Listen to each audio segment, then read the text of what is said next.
Buenos días a todos, a todas. Gracias por asistir a esta sesión. Hoy vamos a trabajar o vamos a tener de invitados a Juan Bautista Velardi y a María José Zareta. Los dos son doctores en arqueología. Y el tema de la sesión de hoy principalmente era para discutir cuestiones sobre el Holoceno tardío. Vamos a comentar con Juan, que nos va a hablar de distintos ambientes a lo largo de todos los últimos 2500 años. Y después María José se va a abocar principalmente a los últimos 500 años aproximadamente. Corríjanme si me equivoco, porque por ahí me paso. Les quiero agradecer a los dos por aceptar esta participación. Es súper importante para nosotros y poder tenerlos acá aportando. Y bueno, los dejo con Juan, que va a ser el primero en exponer, y después va a pasar María José. Gracias a todos. Buenos días, ¿se escucha bien? Buenos días y muchas gracias. ¿Se escucha bien? Se escucha perfecto, Juan. Ok, muchísimas gracias a Mariana y a Beto por la invitación. Lo que vamos a tratar, lo que les voy a comentar son distintos trabajos, disculpen, que están en marcha en estas tres amplias zonas, y dentro de estas tres amplias zonas vamos a hablar de determinados sectores. Lo que me interesa es ver que en la primera, que es la del lago Viedma, digamos, nunca hubo posibilidades de conexión directa con lo que hoy es Chile, mientras que las otras dos regiones sí lo estuvieron. Para que se den una idea, esta es la región de Magallanes, digamos, básicamente con los centros más importantes, Puerto Natales y Punta Arenas. Entonces la idea es comparar ambientes de bosque aquí en el lago Viedma, en la zona del Chaltén, en el río Penitente, que nace en Chile, y luego un sector de estepa muy, muy amplio en la cuenca media e inferior del río Coile. Estas son una serie de conceptos de los cuales voy a estar hablando o haciendo mención, y me interesa que los tengan en cuenta como herramientas para ir trabajando, para ir analizando las cosas que les voy a ir comentando.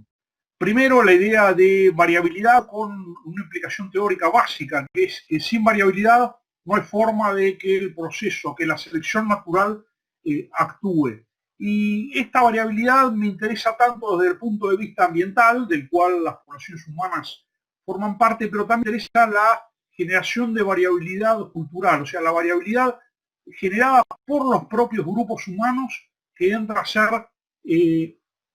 a establecer una plataforma para que la selección natural actúe. Y esta es la forma en que nosotros podemos acceder al estudio de los procesos de variabilidad cultural en el largo plazo. Luego la idea de paisajes arqueológicos, que es lo que vamos a utilizar para evaluar esta variabilidad, y esto tiene que ver con el uso del espacio, la circulación de bienes y poblaciones, y la idea de paisaje arqueológico entendido como la sumatoria de todos los artefactos que se han depositado en una región a lo largo del tiempo, más la acción de los procesos de formación del registro arqueológico. Esta concepción del paisaje arqueológico se logra a partir de la arqueología distribucional, que parte de la base de entender al comportamiento humano y al comportamiento de las presas también como continuo o relativamente continuo a lo largo del espacio. Y esto hace que se tenga en cuenta todo el espacio, no solo aquellos lugares se encuentran materiales, sino también, y esto es muy importante, aquellos donde no se los encuentra. Y esto lleva también a preguntarse no solo por qué hay en algunos lugares, sino por qué no hay en otros. La unidad de análisis para esto es el artefacto o el elemento óseo más los procesos de formación. Pongo el elemento óseo porque es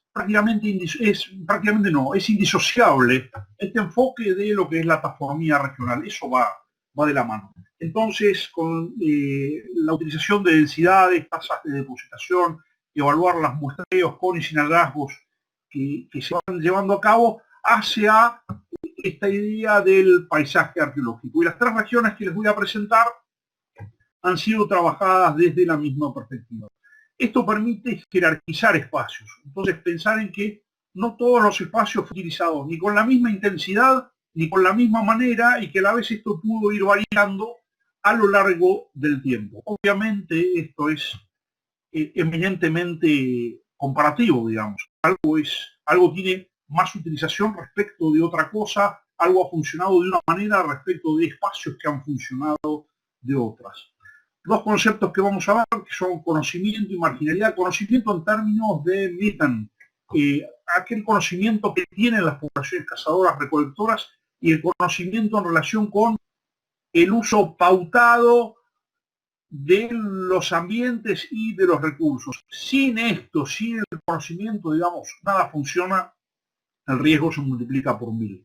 Después la idea de marginalidad propuesta por Luis Borrero, en términos no de si hay más o menos recursos, y si las cosas que existen me gustan más o menos, sino marginalidad relacionada con la intensidad de uso. Entonces, esto también nos remite a lo que es eminentemente comparativo, nos permite poner en perspectiva grandes regiones. Todo esto nuevamente ayuda a entender la geografía cultural de estas poblaciones en el pasado. Y un marco básico de referencia, puede haber otros, pero esto, digamos, es realmente útil, que es el modelo de poblamiento propuesto por Luis Borrero para Patagonia.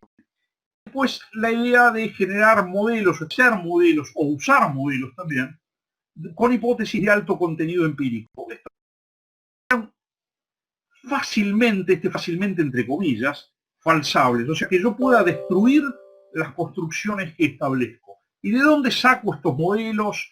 Básicamente, obviamente, de etnoarqueología. Entonces, los trabajos de Binford con los Nunamut, los trabajos de Bird y Coding en Australia, trabajos de Gibbs en Venezuela, o sea, todo viene bien. Menciono estas investigaciones etnoarqueológicas porque básicamente se han focalizado en amplios espacios. No están centralizadas más que en sitios, pero que también vienen bien. Entonces, esta es la primera región que les voy a presentar, que es la zona del Chaltén, en Parque Nacional Los Glaciares, un trabajo que hemos realizado que ahora está en prensa. Que les voy a presentar, pero está en directa relación con trabajos que hemos realizado en el TAR en San Martín y en el lago argentino a lo largo de los años. Y fíjense que este es el campo de hielo continental, entonces la circulación hacia el oeste está vedada y siempre lo estuvo. Entonces esto es interesante. Y por otro lado son espacios, toda esta franja de bosque que está absolutamente ligada a variaciones neoglaciares, digamos, muy atada a la estacionalidad.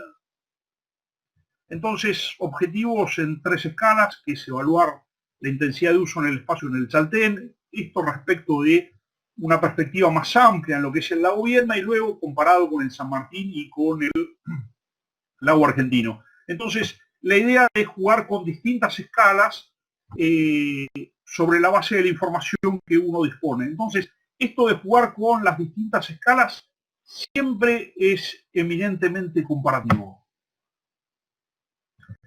Esto es lo que encontramos, digamos. Las flechitas amarillas son hallazgos aislados, las flechitas en colorado marcan bloques que tienen básicamente pinturas y material en estratigrafía. ¿Cómo aparecen los hallazgos aislados? En grandes sectores deflacionados, esto es lo que se encuentra. O sea, una lasquita, 2 lascas, no mucho más que eso. Pero como vamos a ver, eso es muy informativo. Y estos son los bloques donde aparecen los mapas concentrados entre comillas, porque la señal arqueológica realmente es muy liviana. Y esto es lo que uno encuentra, digamos, cómo se presenta el material arqueológico. Fíjense en los totales, que las frecuencias realmente son muy bajas en sondeos con potencias de 50 centímetros. Otro alero también, 37 cosas, básicamente lascas, y motivos rupestres, zoomorfos, por ejemplo, y líneas de puntos, no sé si se llega a ver acá abajo. Entonces, este es otro de los aleros trabajados, también muy pocas cosas, motivos homorfos que acompañan el otro bloque, y este es el bloque que tiene mayores evidencias. Ahora, estas mayores evidencias también son muy bajas, digamos, baja frecuencia de materiales líticos, de guanaco, un resto de huemul, y un poco más de pinturas rupestres que algunas pueden corresponder a huemules gracias a una observación que realizó Beto oportunamente y otras a guanacos. Lo interesante es que estos guanacos parecen diferir de los que se encuentran en sectores aledaños. Entonces, en términos de discusión local de esto, lo que tenemos es que los sitios y los materiales aislados se encuentran sobre vías de circulación hacia el interior. Ahora, este interior es básicamente un fondo de saco, un dead end, o sea, no hay más dónde ir, uno rebota contra el hielo, digamos. Entonces, lo que está marcando esto es que es el final de los rangos de distribución de poblaciones humanas en esta franja del lago Viedma. Muy baja intensidad de uso, y es una muy baja intensidad de uso que contrasta realmente con lo que se encuentra hacia el este, en la zona de la estepa, ni que hablar con lo que se encuentra hacia el este en la zona de la meseta. Ahora, esto que parece ser todo igual, todo tenue y demás, presenta diferencias internas. Entonces, aun cuando las cosas lucen similares en términos metodológicos, tratemos de evaluar cuál es la variabilidad interna, la diversidad que encontramos en los registros con los que estamos trabajando. Los guanacos difieren de este pintado acá, de estos grabados acá en las mesetas. Todo esto es en el lago Viedma, a unos 70 kilómetros en la misma línea, pero hacia el este. Entonces, la señal del bosque es distinta. Ahora, si lo comparamos con la señal del bosque de la margen sur, esto es en el seno moyano del lago Viedma, las cosas también difieren. La señal en este seno Viedma, seno moyano, es todavía más liviana que la del Chaltén. O sea, sondeos en un pequeño alero, lo único que encontramos, muy pocas cosas hay, pero muy poco, todo microlasca, todo apunta a lo logístico. Hallazgos aislados también en muy baja frecuencia. Y esto en el fondo del seno moyano encontrado por guardaparques, un artefacto bifacial. Y no hay mucho más. Ahora, cuando nosotros ponemos en una perspectiva más amplia lo del Chaltén, empieza a configurarse un marco que dentro de esta idea de marginalidad propuesta por Luis Borrero empieza a diferir de la señal de la margen sur del seno moyano, de la señal de la margen sur del lago argentino, de la señal de la margen norte del San Martín y de la señal del margen sur de San Martín. Entonces, nuestra idea es que, digamos, si bien todos estos bosques, entre comillas, han tenido un uso marginal, existen umbrales de marginalidad. O sea, no todo lo marginal fue tan marginal o usado marginalmente de la misma manera, ¿sí? Entonces, en la idea de marginalidad hay variabilidad. O sea, no todos los espacios marginales son iguales. Entonces, esto ya empieza a plantear preguntas acerca de la forma en que los diferentes sectores de bosque relacionados con las distintas cuencas y los sectores al este se han ido incorporando a la geografía cultural de las poblaciones cazadoras recolectoras. Sobre la evidencia que tenemos ahora, también viniendo de este sector entre el lago Viedma y el lago argentino, las formas de incorporación son distintas. Entonces, en lo que parecía ser algo relativamente similar, relativamente marginal, hay variación. Entonces, seguimos con el otro PowerPoint. Por favor, Mariana. Ahí te lo paso. Gracias. Disculpen, si hay preguntas, consultas de bibliografía y demás, simplemente háganlo y estaré encantado de contestar.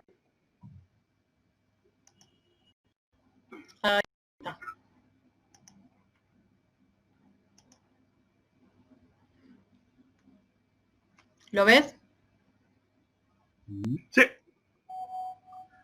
Este es un trabajo reciente que, bueno, estamos realizando con Flavia Carvalho Marine, con Luis Borrero, en la zona del río Penitente. Y esto está directamente relacionado con el paraje Morro Chico en Chile, y está lleva directamente a discutir cosas del mar de Otway, relaciones con el estrecho de Magallanes, relaciones con el campo volcánico Paliaique, que está tanto en Argentina como al lado chileno, y a establecer relaciones con la zona de Cerro Castillo. Cerro Castillo está de camino entre Puerto Natales y Torres del Paine. Entonces es una región que implica a los dos países, básicamente por las nacientes del río Penitente están en la cordillera Vidal, en Chile. Entonces, este es un trabajo que es un tramo corto de río, que es la cuenca inferior, son los 17 kilómetros, que suma a una discusión previa, que es la discusión de la zona de los morros.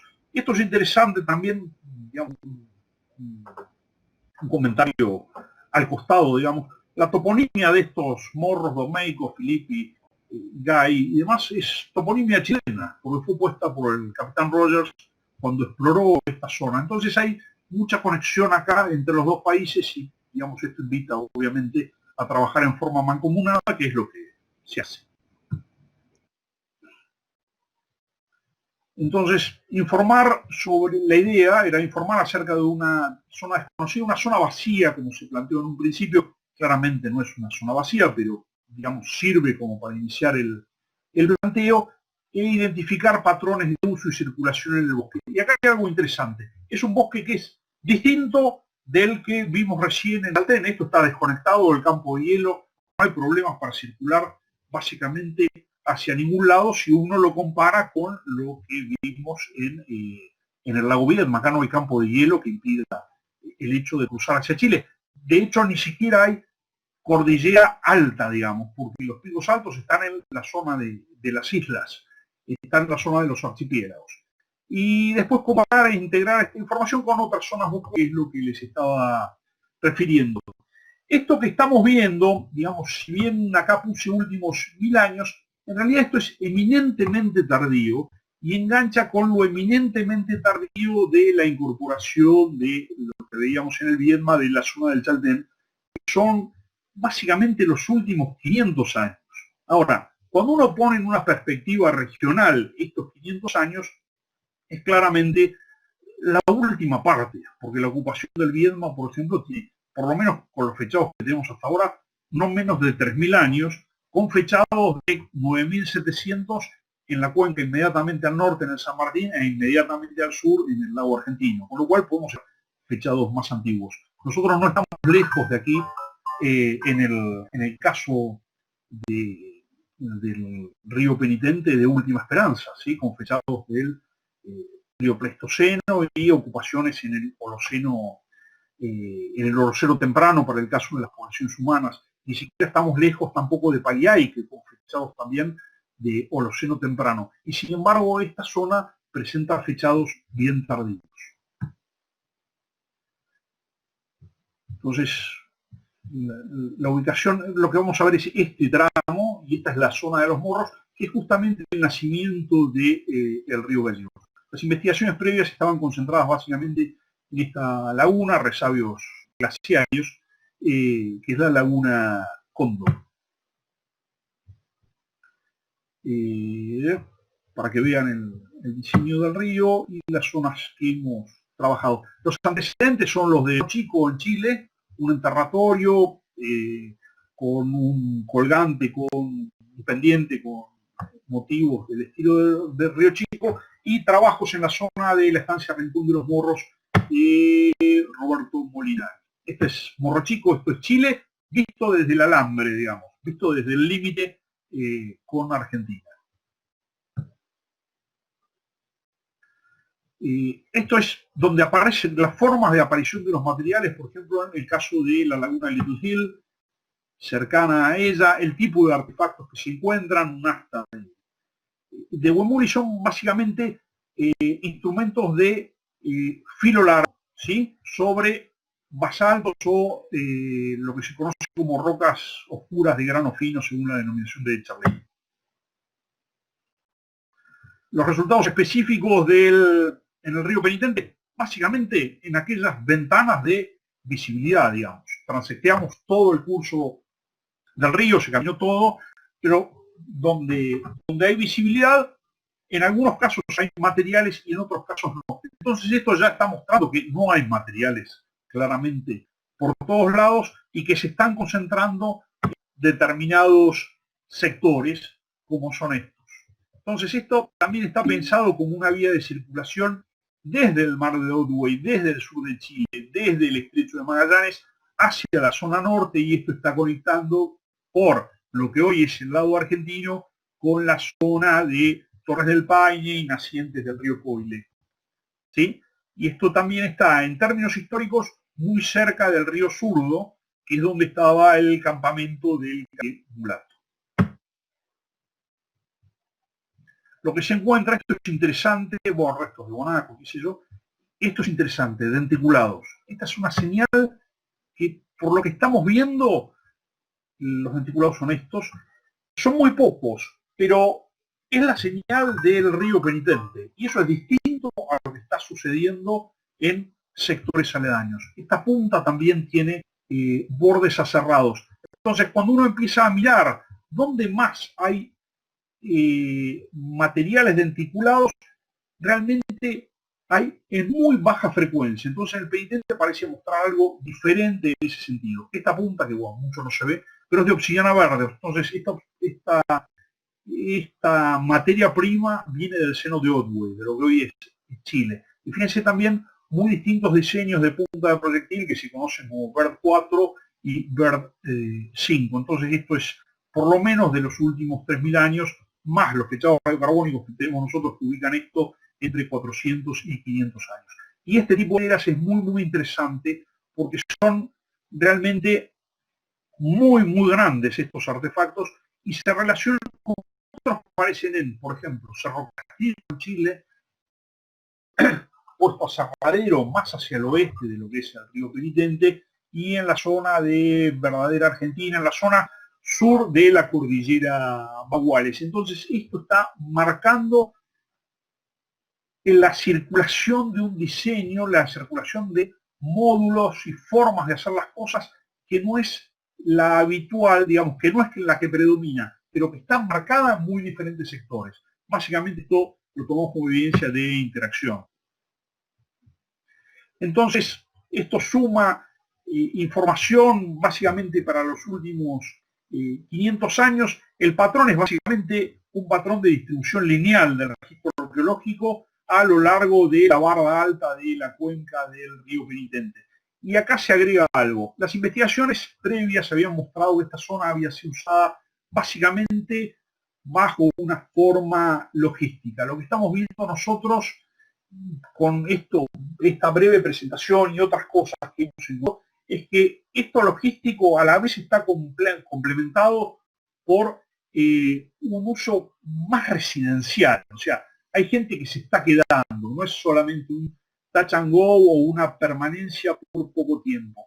Entonces, la investigación esta está sumando variabilidad a lo ya conocido para la zona y la está implicando también dentro de esquemas de circulación suprarregionales mucho más amplios, ya sea con el mar de Otway hacia el sur como hacia la zona norte y la zona oeste, con la circulación de estos diseños de raderas grandes.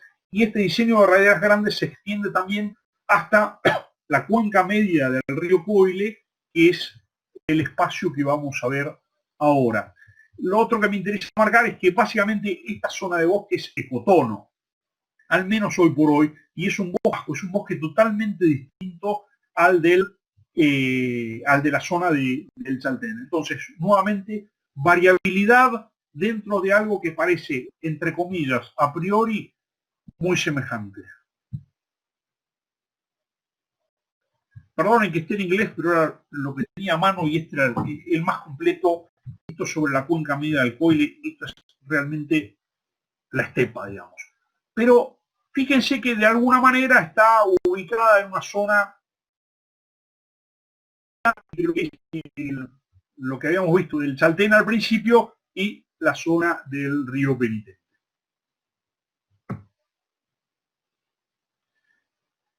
Básicamente este es el trabajo, entre comillas, más distribucional de todos. ¿En qué sentido digo esto? Es el que permitió la realización de transectas no dirigidas. ¿Por qué digo esto? Porque en la zona del bosque nos tuvimos que concentrar sí o sí hacia los sectores de mayor visibilidad. Esto no quiere decir que no se hayan explorado sectores con poca visibilidad, pero digamos, no queda otra que explorar aquellas ventanas que permiten observar o evaluar sectores denudados. En cambio, acá en el Coile, eso se hace sin ningún problema. Fíjense también que lo que nosotros estamos haciendo, y por lo que estoy bregando, es por esta idea de paisaje arqueológico. Entonces es ver la distribución de todos los materiales. Entonces, insisto con esto, no solo estamos viendo dónde hay materiales, sino dónde no lo están. Y estamos ponderando esto sobre la base de la idea de jerarquización del espacio. Esto es, de qué forma fueron usados estos espacios por las poblaciones cazador-recolectores y de qué forma se fueron incorporando los mismos a la geografía cultural. Fíjense la cantidad de lagunas, digamos, que son los sectores protegidos en esta pampa.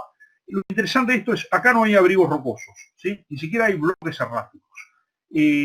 Entonces, los únicos reparos están provistos por las zonas de lagunas y los sectores básicamente oestes de la zona de lagunas, que son los que están reparados del viento, y son aquellos sectores donde se encuentra mayor profusión y variabilidad de materias primas líticas.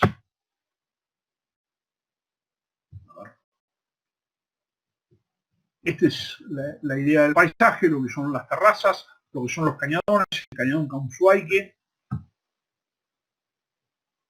y donde aparece el material arqueológico. En los bordes, básicamente las distribuciones, las mayores densidades se encuentran relacionadas con las lagunas, que son los lugares protegidos. En las terrazas también materia prima y el tipo de artefactos que uno encuentra. Son básicamente actividades de talla. ¿Sí? Y fíjense la diferencia en densidad artefactual entre lagunas y terrazas, ya sea tanto en el sector este, tanto en las terrazas como en las lagunas, perdón.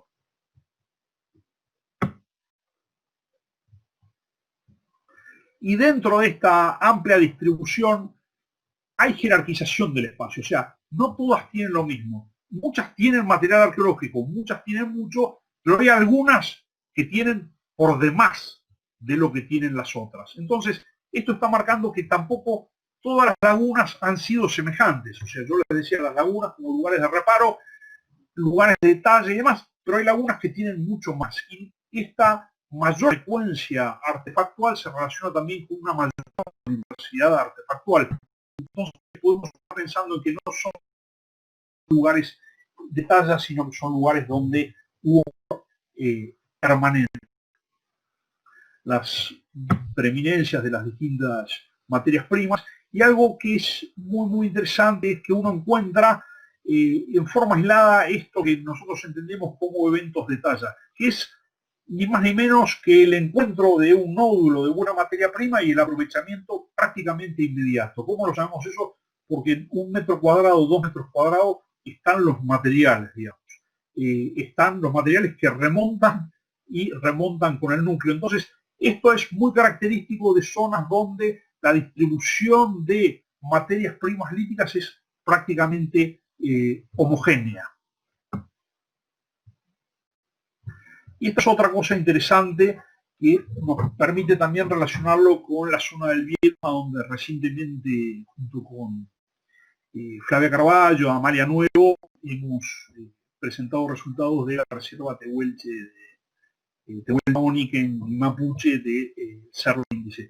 En el Coile se encuentra el cañadón Camusuaique con la reserva Tehuelche, otro sitio que es Puesto Peter, Laguna Puesto Peter, que estaría relacionado con este sector de Campo Niño.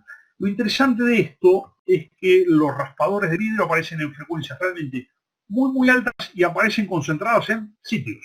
O sea, cuando uno compara, esto se puede ver como como una imagen de continuidad tecnológica, en el sentido de que también hay raspadores fabricados con materias primas líticas. Ahora, los raspadores con materias primas hechos con materias primas líticas, uno también los encuentra como no sitios, los encuentra como materiales aislados. En los casos históricos, todos los materiales aparecen concentrados. Entonces esto también alerta sobre un cambio en la movilidad, que obviamente está informado desde la historia, digamos, la contraparte arqueológica, digamos. Mismos tipos de artefactos confeccionados con diferente materia prima, pero que en el caso del material lítico aparecen tanto en sitios como en no sitios, o sea, en forma aislada, pero en el caso del vidrio siempre, o la mayor parte de las veces, aparecen realmente muy, muy concentrados.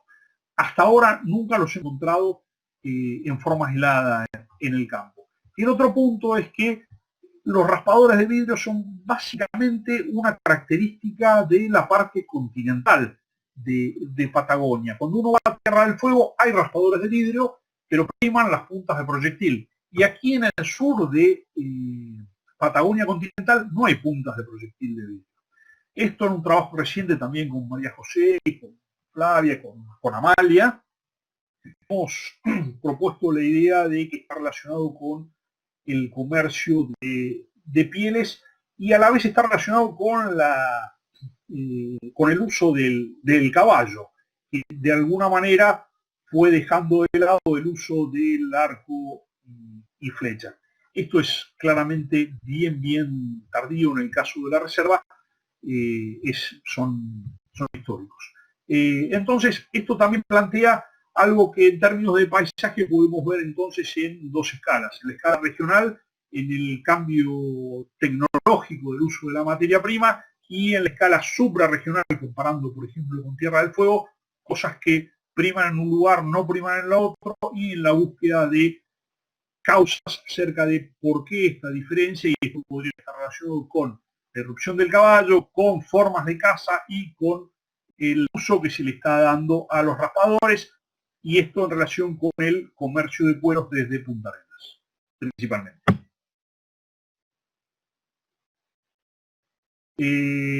Para marcar que las lagunas son aquellos espacios con mayor frecuencia artefactual, como les decía, entonces esto en términos generales lo podemos ver como un paisaje puntuado, donde las lagunas son aquellas que se llevan la mayor densidad artefactual. Ahora, esta mayor densidad artefactual, cuando uno amplía el foco, es una densidad artefactual alta de manera continua. ¿Por qué? Porque las lagunas están distribuidas de manera relativamente homogénea.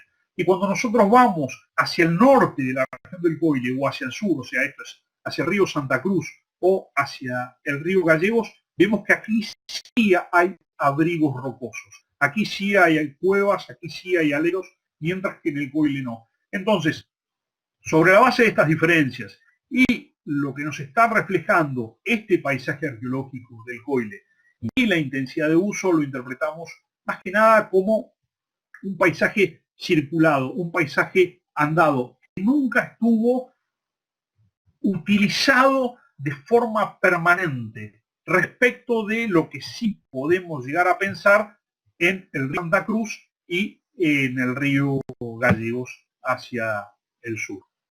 Entonces, la idea es que fue un espacio principalmente de circulación entre poblaciones que están concentradas tanto al norte como al sur.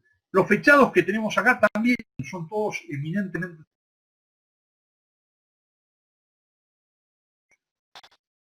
en torno a los 1000 años. Entonces, volviendo a la filmina inicial, tenemos que lo que guió estos trabajos fue la búsqueda de variabilidad interna y también de variabilidad en términos comparativos. ¿En qué difiere lo que estoy viendo aquí de lo que estaba viendo en otros lugares? ¿Cómo entramos a esa problemática a través de los paisajes arqueológicos, pensando en el uso del espacio y en la forma en que las poblaciones y los bienes materiales circularon? ¿De qué manera esto, desde una perspectiva distribucional, basada sobre la idea del comportamiento continuo de las poblaciones humanas, y esto hace que la unidad de análisis sea el artefacto. Entonces, ya no me importa si hay mucho material o poco material. Lo que a mí me importa es que haya material y de qué manera se presenta. Y a la vez esto me abre la ventana a la pregunta de por qué no hay materiales en determinados lugares. Lo que hace esto, ni más ni menos, es jerarquizar el espacio, ¿sí? ¿Dónde hay más, dónde hay menos, dónde hay mayor variabilidad actual, dónde hay menor variabilidad artefactual? ¿De qué forma? ¿Qué fue más importante y qué fue menos importante? ¿Se incorporaron todos estos espacios de manera homogénea, de manera heterogénea? El ejemplo de esto se los doy con la discusión en torno al concepto de marginalidad. ¿Existen umbrales de marginalidad? Parece que sí. Parece que no todo es tan marginal, y lo mismo puede pensarse, obviamente, acerca de umbrales de intensidad de utilización de la estepa. Todo parece tener la misma tasa de depositación en la estepa. Son densidades de 10 a la menos 4, o sea, realmente muy, muy bajas. Pero hay sectores que tienen más densidad. Entonces esto lleva a preguntarse por qué y bajo qué condiciones se da esto. Entonces, esta jerarquización de espacios no puede darse sino desde el conocimiento de los diferentes ambientes, y esto implica necesariamente la incorporación de los ambientes a la geografía cultural de las poblaciones humanas. Todo esto lleva a la creación o la generación de modelos que pueden ser relacionados con distintos momentos del modelo de poblamiento de Patagonia. Lo que hemos visto acá, los tres casos tratados, el del lago Viedma, el del río Penitente y el del río Coile, parecen ajustarse al momento de ocupación efectiva del espacio propuesto por el modelo. Cuando uno ve las regiones intermedias entre las tres que yo les mencioné, está ocupado. Entonces, esto también es lo que ha permitido esta interacción que nosotros hemos visto, por ejemplo, en la circulación de materias primas y en los ejemplos de materiales denticulados y estas grandes raederas sobre hojas. Entonces, por lo que bregamos también es que el contenido, las hipótesis que conforman esos modelos que nosotros estamos generando para cada una de las regiones tenga un alto contenido empírico. Esto es, que sean falsables. Muchísimas gracias.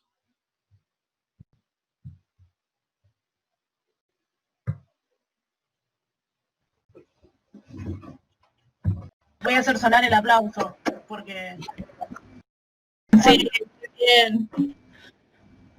Gracias. Bueno, chicos, gracias a ustedes.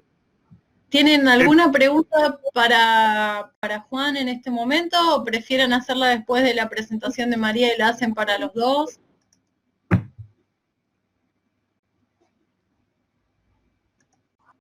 De silencio. Bueno, sí, entonces sigamos con la presentación. Sí, al final, dice Marcelo, perfecto, dale. Bueno. Sigamos con tu presentación, María, y... ¿Dejas de compartir eso? Sí, ¿O ya lo dejo. Dale. Puedes compartir el tuyo. Ahí está. Bueno, ahí voy a compartir. Cierro video. Ahí está.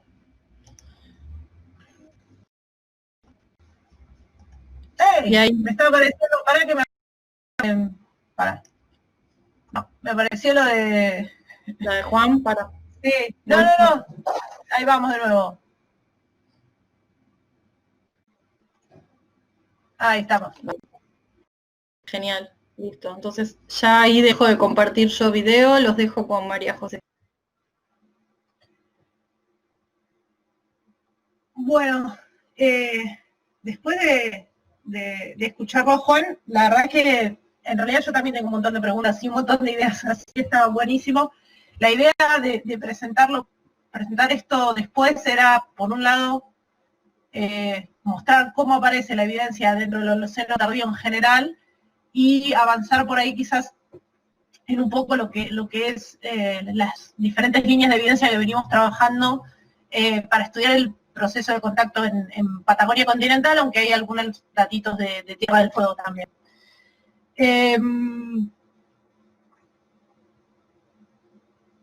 En cuanto al registro escrito y el registro arqueológico, como para dar cuenta de que son dos tipos de registros que tienen ontologías y alcances diferenciales, pero que pueden ser utilizados de manera conjunta. Nosotros somos arqueólogos, así que pensamos más en registro arqueológico, obviamente, pero el registro escrito puede ser pensado también como una ontología particular que nos puede permitir utilizarlo en conjunto con el registro arqueológico.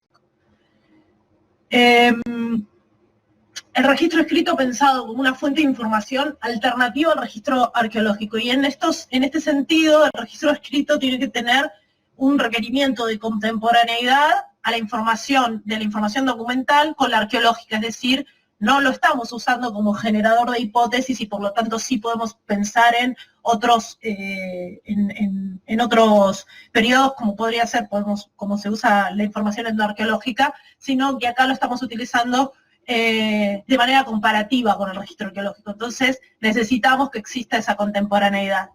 En arqueología histórica en general y de forma tradicional se ha usado esta información documental para la interpretación de los hallazgos y la localización de los sitios.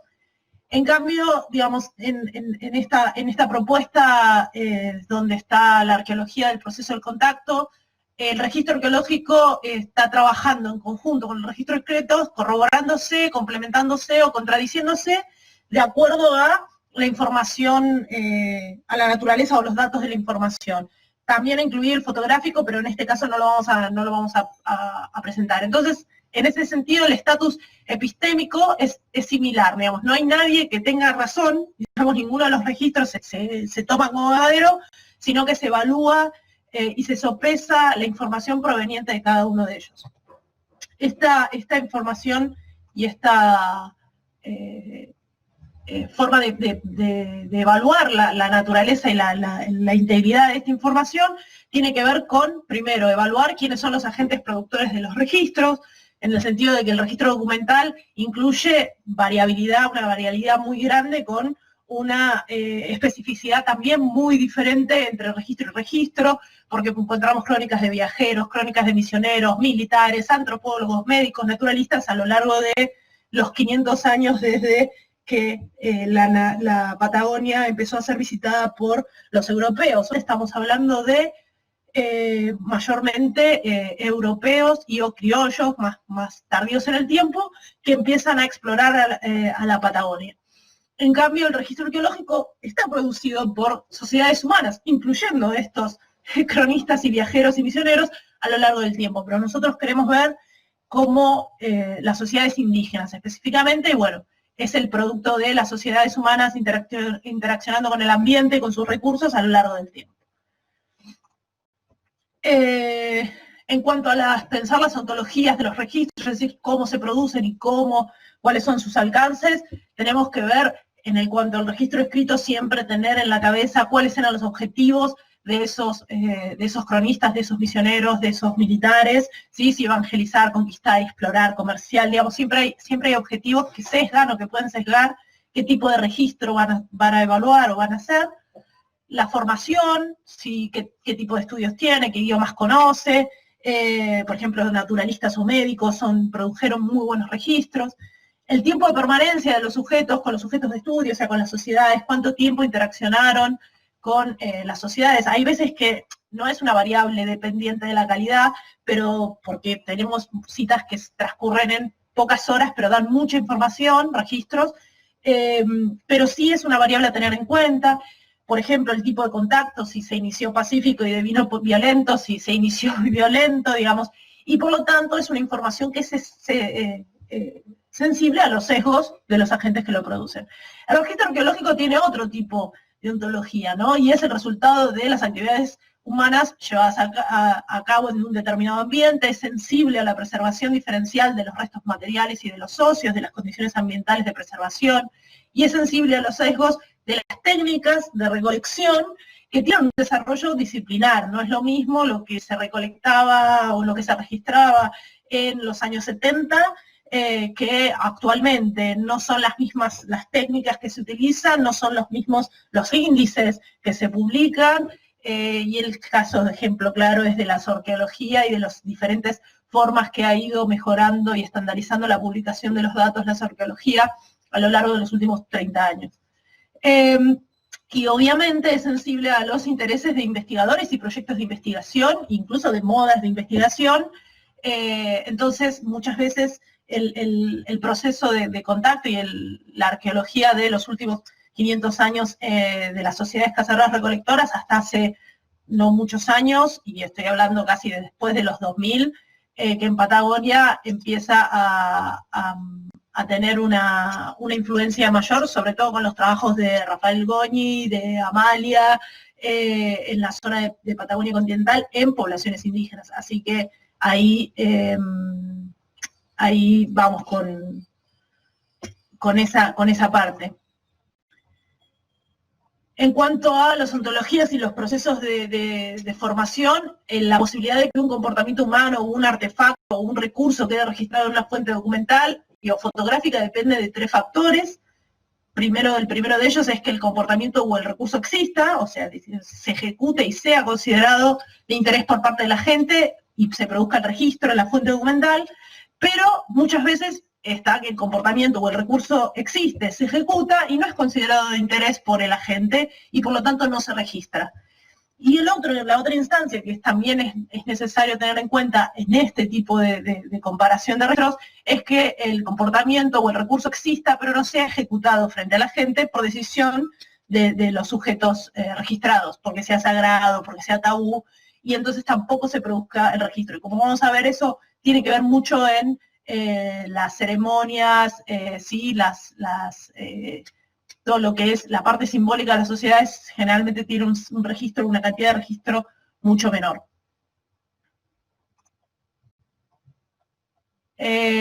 Bueno, como les decía, la relación entre estos 2 registros tiene que ver de corroboración, es decir, que la información proveniente de los 2 registros se corrobora, existen los 2 registros en las mismas dimensiones más o menos, por lo tanto podemos usar la información de uno u otro, es en cierto sentido alternativo, se complementa, es decir, que por cuestiones de preservación la información de un registro permite complementar o adicionar mayor información a la de otro registro, en el caso, por ejemplo, de la utilización de determinados materiales perecederos como la madera, el registro escrito tiene mucha información que permite complementar a la del registro arqueológico o la contradice en el caso de que explícitamente, y esto se da, por ejemplo, en algunos casos muy puntuales, donde la explicación de los procesos postdepositacionales o de procesos de preservación no alcanzan a dar cuenta, sobre todo en lo que dice, por ejemplo, no sé, las poblaciones, determinadas poblaciones no consumen específicamente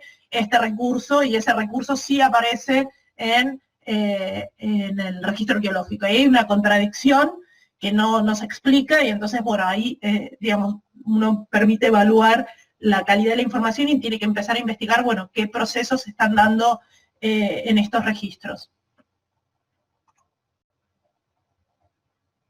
¿De dónde obtenemos la información? Bueno, por lo menos lo que venimos haciendo desde hace un montón de tiempo es, por un lado, el registro arqueológico incluye el relevamiento sistemático de publicaciones. Uno tiene que seleccionar un universo de publicaciones sobre las cuales sistemáticamente volver y registrar nuevas publicaciones, la identificación de los sitios post-contacto y en tener en cuenta de que no todos los sitios que consideramos post-contacto van a tener materiales europeos. Y en este sentido retomo lo que dijo Juan Bautista, en el sentido de que es importante no solamente los sitios donde aparece material, sino donde no aparece material, porque también nos están dando una información muy importante acerca de cómo se produce o fue el proceso de contacto en estas poblaciones. El registro escrito, por un lado, requiere un relevamiento sistemático de fuentes histórico-etnográficas, que al final, como presento algunas de las recomendaciones que yo aprendí durante la tesis doctoral, la sistematización de esa información en una base de datos, para hacer un análisis cual y cuantitativo de esa información y identificar qué variables van a ser comparables con el registro arqueológico. ¿Por qué? Porque después nosotros tenemos, la idea es hacer una comparación entre estos 2 registros y pensar cómo se identifican esas variables que sean comparables. Obviamente acá estamos hablando de un registro escrito promediado. ¿Por qué? Porque nosotros tomamos tanto un registro arqueológico en un periodo que abarca los últimos 500 años, pero también un registro escrito que abarca los últimos 500 años. Entonces es un registro escrito promediado porque toda la información es ponderada de la misma manera en la base de datos. Entonces en el análisis cuantitativo termina valiéndose de la misma manera. Después se hace un análisis cualitativo, entonces las unidades de los dos registros tienen que ser significativas, tienen que ser comparables, ¿sí? Y por lo tanto requiere recopilar la mayor cantidad de fuentes y de autores. En el registro escrito nosotros comparamos artefactos y especies, y en el registro arqueológico lo que tenemos es N de artefactos también, y NISP, MNI o otro índice en cuanto a las especies, por dar dos situaciones particulares. Bueno, la forma en que vamos a ponderar cómo aparece esta información en los dos registros es la forma en que se puede hacer comparable esa información.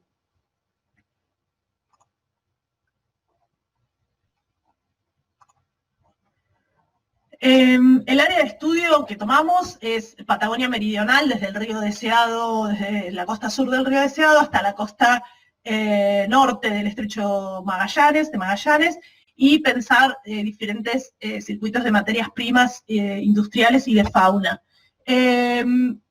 Por un lado, acá ustedes ven que ahí están incluidos los sitios en Tierra del Fuego, porque vamos a presentar un análisis sobre esos sitios en Tierra del Fuego y la aparición de determinadas materias primas en Tierra del Fuego.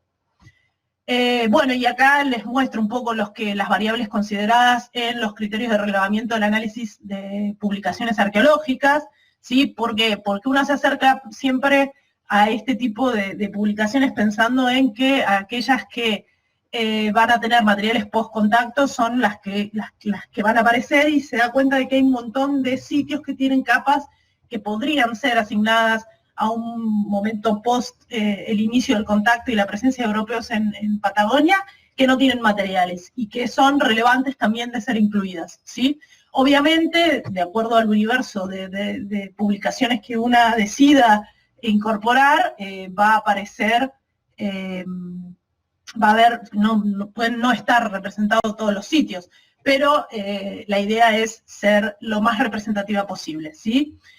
Y la otra cuestión es generar una base de datos que incorpore la mayor información de cada una de las publicaciones, porque siempre aparecen nuevas ideas y siempre está bueno no tener que volver a registrar a revisar la bibliografía vieja. Nosotros elegimos revistas en Argentina y revistas chilenas, y las publicaciones de las jornadas de Patagonia, de la Arqueología de la Patagonia y el Congreso Nacional Argentino, y falta ahora, en un futuro próximo, incluir Congreso Nacional de Arqueología chileno y más información del sector chileno, que es lo que nos está faltando en este momento. La comparación de los registros, para que vean a modo de lo que aparece en este tipo de comparación de registros, de información.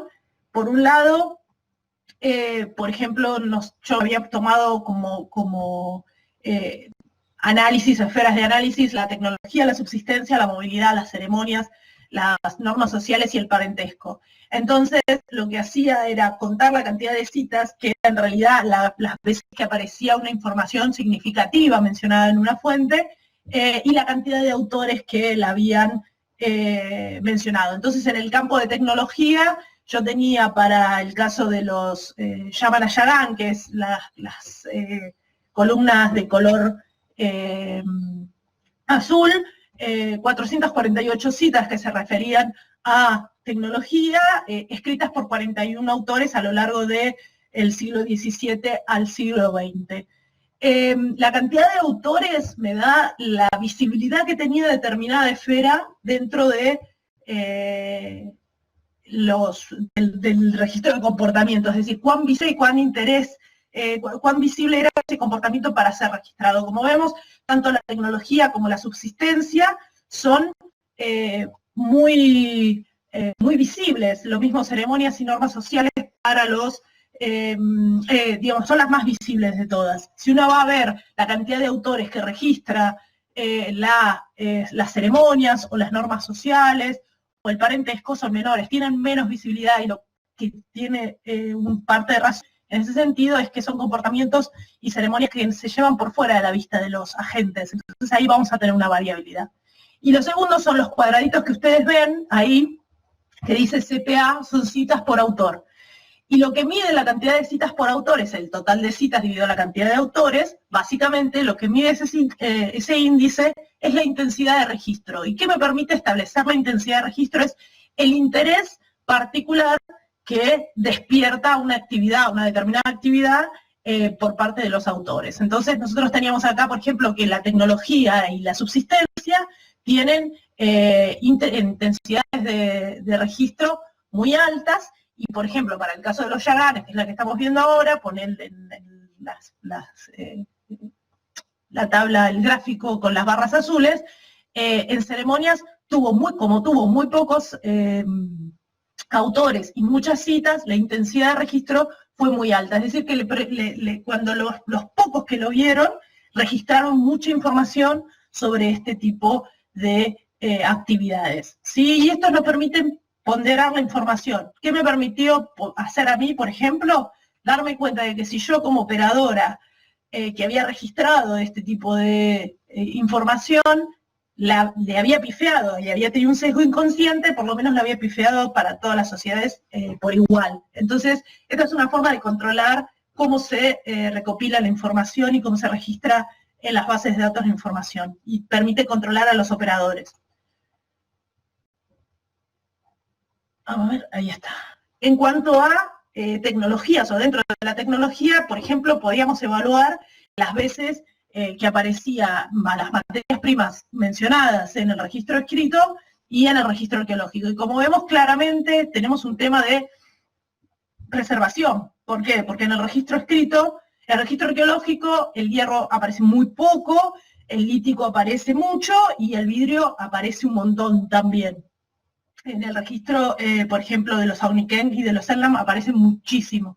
Esto está por diferentes sociedades. Yo comparé los Elam, los Yagan y los Auniken.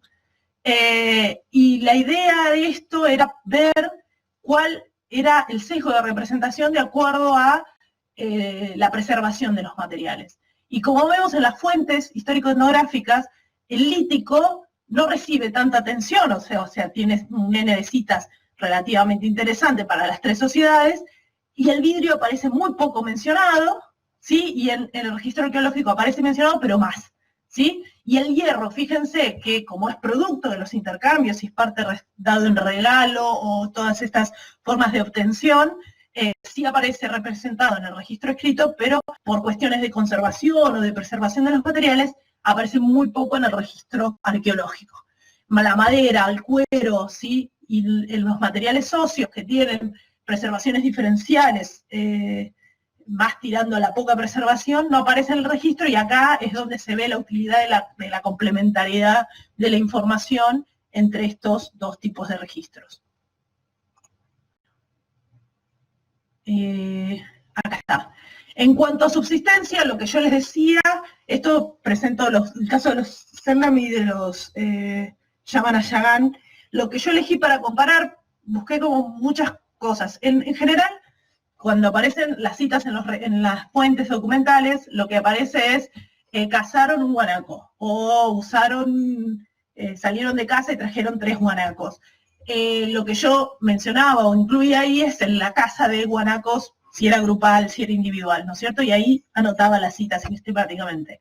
Y yo tenía que buscar una manera de que esa información fuera comparable con la información del registro arqueológico, que en general me aparece en NISP o en MNI o en lo que sea. Entonces busqué la forma de ver si había un sesgo en la forma en que estaba representado ese número entre NISP y MNI. Principal problema, como les decía antes, disciplinarmente la zooarqueología ha tenido un desarrollo espectacular en los últimos 30 años, sobre todo en los últimos 20, con el desarrollo de numerosos índices. Entonces, el primero que apareció fue NISP, y el índice que siempre se publica en cualquier publicación es NISP. MNI requiere, es un índice construido, entonces requiere a veces, no siempre está presente en las publicaciones. Entonces, como el único que me permitía juntar todas las publicaciones, bueno, dije, SOCNIS para todos. ¿Qué era el más parecido a lo que me aparecía en las fuentes? MNI, porque era individuos, número mínimo. Pero NIST era el índice que tenía. Entonces, lo que hice fue normalizar los dos registros y saqué porcentajes. Los porcentajes de cita de cada una de las especies registradas. Otro tema, cómo aparecen las especies en el registro escrito y cómo aparecen las especies en el registro arqueológico. Obviamente los nombres difieren y muchas veces ave se incluye un montón de tipo de aves que en el registro escrito pueden aparecer distintas y en el registro arqueológico obviamente son distinguidas por especie. Acá se agrupan en una sola, ¿no es cierto? Y como vemos, la información de los dos registros es muy similar, salvo por el caso de los moluscos, que tienen una representación formidable y se preservan, entonces siempre aparecen más que las citas. Las citas son la barra gris oscura y la otra es la barra gris clara. Y en el caso de los de Yamana Yagan, lo que vemos es que los peces están muy mencionados en el registro, muy poco mencionados en el registro escrito y aparecen en gran cantidad en el registro arqueológico. Y es interesante porque si uno evalúa la importancia económica de estos registros, lo que vemos es de estas especies, el pinípedo, que es la especie de mayor importancia calórica y de rendimiento económico que tienen los Yamana Yagan, aparece en tercer lugar en los dos registros, en el registro arqueológico y en el registro escrito. ¿Sí? Entonces hay como una especie de comparación y compatibilidad de estos dos registros para pensar en la importancia del consumo de estos recursos en estas sociedades a lo largo del tiempo. Bien. Ahora, la siguiente pregunta era ¿de dónde aparecía de dónde venían estos recursos alóctonos? Tanto una cosa con respecto a esto, fíjense que los recursos alóctonos como caballo o vaca aparecen, no está ahora lo de los Auniken, que vendría a corresponder con Patagonia, pero son muy bajos, ¿sí? Oveja aparece muy poco en el registro arqueológico y en las menciones de las citas, ¿sí? Es muy poco. Entonces hay dentro del registro arqueológico y del registro escrito hay muy poco aporte en cuanto a fauna de ese tipo del consumo de ese tipo de animales. Bueno, la pregunta que seguía es ¿de dónde vienen estos recursos materiales alóctonos y esta fauna alóctona? Entonces, lo que pensamos, y ahí con Mariana este trabajo, es de dónde llegan y a dónde van y el uso de estos recursos. Entonces, lo que hicimos fue pensar todos los sitios que tenían, todos los sitios del proceso de contacto post 500 años, en Patagonia y en Tierra del Fuego, y compararlo tanto con la fundación de las diferentes ciudades a lo largo de Patagonia. Pusimos acá en el mapa todas estas, pero vamos a ver que vamos a trabajar más con esta. Todavía no tenemos bien en claro, pero sabemos que estas tres chilenas, Valdivia, Osorno y Castro, deben haber funcionado como una vía de ingreso de estos materiales muy importante. Tenemos que ver cómo y por dónde, por lo que vamos a mostrar después. Entonces, mapeamos todas estas fundaciones, mapeamos todos los sitios y también incluimos en esto los naufragios en Tierra del Fuego, ¿sí? Y esto fue un mapa que se hizo sobre la base de información de una página argentina que se llama Instamar, que no tiene todos los naufragios en el sector occidental, tanto del Estrecho de Magallanes como la zona chilena, que es algo que necesitamos complementar para tener todo este lado, digamos, el lado occidental para nosotros, perdón, con mayor cantidad de información sobre posibilidad de ingresos. Como vemos, el sector de Cabo de Hornos y la isla de los Estados, Península Mitre, tienen muchos naufragios, y todo lo que es la costa atlántica de Patagonia y el estrecho de Magallanes también tiene un montón de naufragios. Entonces eran posibilidades o posibles fuentes de ingreso de materias primas a Patagonia continental y Tierra del Fuego. Acá un panorama así sobre cómo aparecían estos sitios con fauna alóctona, con fauna local y con fauna local más alóctona, y lo que vemos es que hay un solo sitio que tiene solamente fauna alóctona en Patagonia continental meridional, y la mayor parte de los sitios donde aparece fauna local, alóctona, lo hace junto también con la local, o sea, es decir, no hay un vuelco hacia el consumo primario de fauna alóctona, lo cual dentro de todo es esperable. Bien. Se me fue esta, que eran iguales.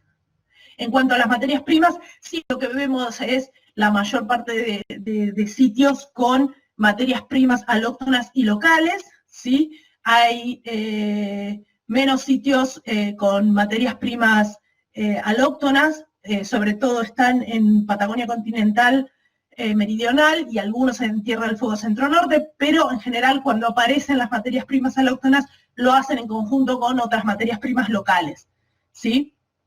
Y esto es algo interesante para ver. Bien, ¿cómo se relaciona la presencia de materias primas con naufragios y fundaciones de las ciudades, de principales poblados o ciudades que se dan a lo largo de los últimos 500 años en Patagonia? Y lo que hicimos fue un modelo de sistemas de información geográficas, y le hicimos un buffer de 50 kilómetros a cada una de las fundaciones para ver qué sitios aparecían.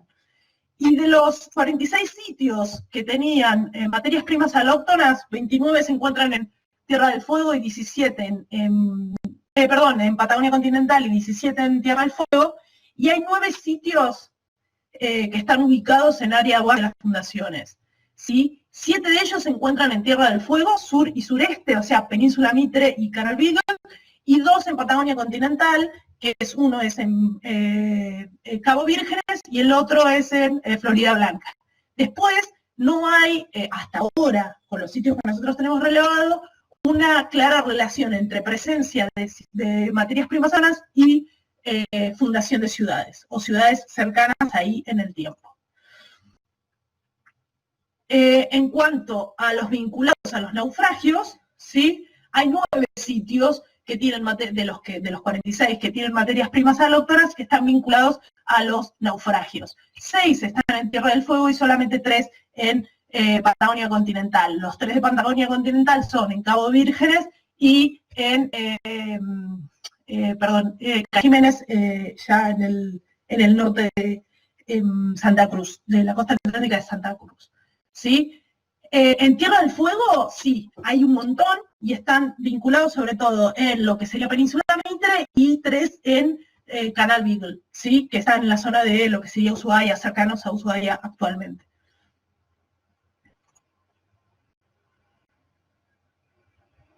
De los 23 sitios de toda la muestra que tienen materias primas locales, lo que encontrábamos también es que 14 se encontraban, solo porque mostrábamos y lo analizamos con materias primas solo locales, es decir, que fueran post contacto, pero que tuvieran solamente materias primas locales, para pensar en la reutilización y reuso de esos espacios, es decir, que no fuera la presencia de naufragios un aliciente para la ubicación en esos sectores. Y lo que encontramos es que hay 14 sitios en Patagonia continental que se encuentran, que tienen solamente materias primas locales, y 9 en Tierra del Fuego, de todo el total de la muestra. 6 se encuentran en área buffer de naufragios, 4 en Tierra del Fuego y 2 en Patagonia continental sur. Nuevamente son los sitios de Cabo Vírgenes, y los 4 de Tierra del Fuego son sitios que se encuentran en Península Mitre, un poco también en los sectores del Atlántico, de la costa atlántica del centro-norte, y ninguno en la costa del Canal Beagle. En cuanto al recurso faunístico, es decir, pensar si la fundación de ciudades o los naufragios permitieron la llegada de estos recursos a manos de poblaciones, sociedades indígenas, lo que encontramos es que en realidad la correlación es muy baja. Por ejemplo, de los 19 sitios con fauna alóctona, solamente uno en Tierra del Fuego se encontraba en relación a la fundación de una ciudad, que es Túnel 7, está relacionado o podría estar relacionado con el establecimiento de la misión anglicana de Tuxcapalán y su prefectura, la fundación de su prefectura, que son a fines del siglo XIX. El resto de los sitios no se encuentran cercanos a la fundación de las ciudades. ¿Qué pregunta viene con esto? Es, tenemos que buscar otro lugar, tenemos que buscar otra forma de entender los sitios que tienen presencia de fauna alóctona para explicar el ingreso de esas especies dentro del registro de las sociedades indígenas. Hay otra vía de ingreso que no es la que estamos teniendo en cuenta ahora. En cuanto a los naufragios, obviamente aparece, bueno, solamente dos sitios en este área, y tienen que ver con uno Patagonia, que es Cañadón Jiménez, y el otro Túnel 7 en Tierra del Fuego. La conclusión, que se las adelanto hasta ahora, digamos, es que los naufragios, obviamente por razones significativas como que los animales se mueren en los naufragios, no habrían sido un principal aporte de fauna alóctona a los recursos faunísticos de las sociedades indígenas. No entraron, no es una vía de ingreso, digamos, los naufragios, lo cual es cierto, digamos, no es algo esperable, bueno, lo queríamos chequear por las dudas.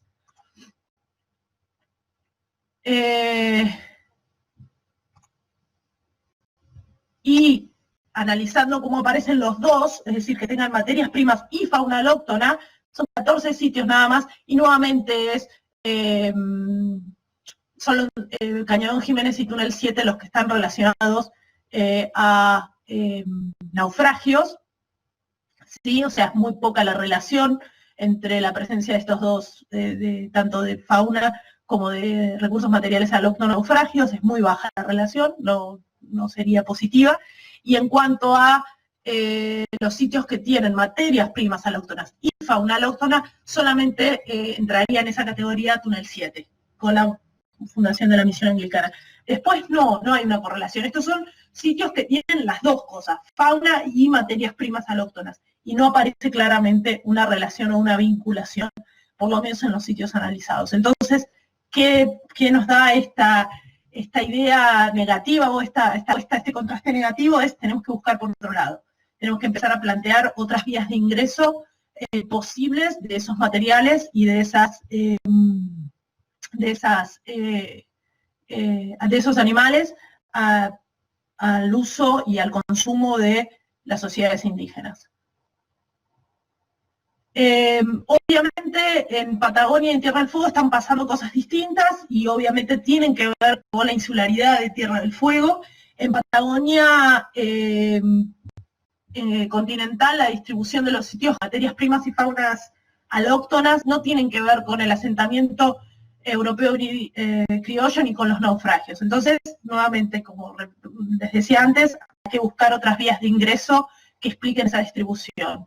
En cuanto a los sitios con fauna y materias primas locales, se concentran más en el sur, que es un área intensamente explorada por dada su cercanía con el estrecho de Magallanes, y esto me hizo, me prendió una lamparita cuando mencionaba esa misma área Juan Bautista en su charla en los últimos 500 años. Me parece muy interesante esto, ¿no? Es que hay una continuidad en el uso, independientemente de la presencia o no de exploradores europeos, de barcos, de naufragios, de ciudades, digamos. Es un espacio que en los últimos 1000 años continuó siendo usado.